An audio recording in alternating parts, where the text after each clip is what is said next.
Hi, everybody. We're at the Silver Spurs Rodeo. And have you ever met a national barrel racing champion? Well, you're about to meet one. Her name is Paula Fortner, and she's from Plant City, a local Florida gal. Paula, it's good to see you. Thank you, thank you. Tell me a little bit about barrel racing. How back does the event go? How far back does it go? I would say that barrel racing was probably a part of the National Finals Rodeo, which is the big final event for the Professional Rodeo Cowboys Association. It was probably a part of the rodeo in the early 60s. In the early 60s, so it's a relatively new event, right? Fairly so, uh-huh. Now, you've been associated with rodeos for pretty much all your life, right? Pretty much, yes. What did you do besides barrel racing? Have you won any other championships? No, barrel racing is primarily the only event they do have for girls in professional rodeo. You have some all-girl rodeos in which the girls will compete in some breakaway roping and things of that sort, and they do ride some bulls and some horses, but not too many of those around here. They're mostly out west.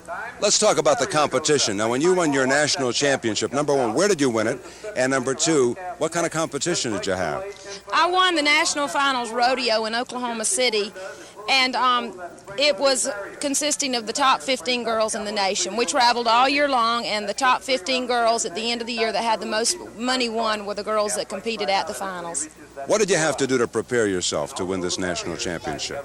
I would say I probably started about 2 months before and really put my horse on a rigorous training program and really tried to get him physically ready as well as mentally ready. He's more of a mental type horse than a physical anyway. He pretty much stays in good physical condition. You just have to work on the mental attitude. How about the rider? Oh, I really have myself quite up for it, too. And we had some bad luck out there. The ground was bad for the first performance, and I fell.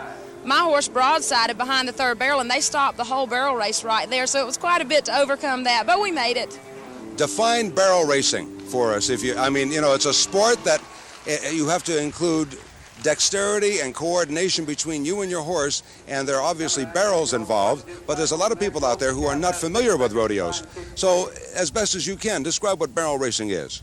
Okay, barrel racing, I don't know if you realize that it's 3 barrels sitting out in the arena in a rather triangular type pattern with the barrels at the points, and you will run a cloverleaf pattern around these barrels.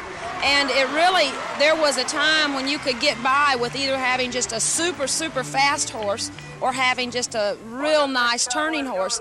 But anymore, it's turned into such a science that you've really got to combine both of these talents in order to do anything anymore. You've got to be fast and you've got to turn. Is there a particular kind of horse that you would use for barrel racing? My horse is a registered quarter horse. He did run on the track for a couple of years.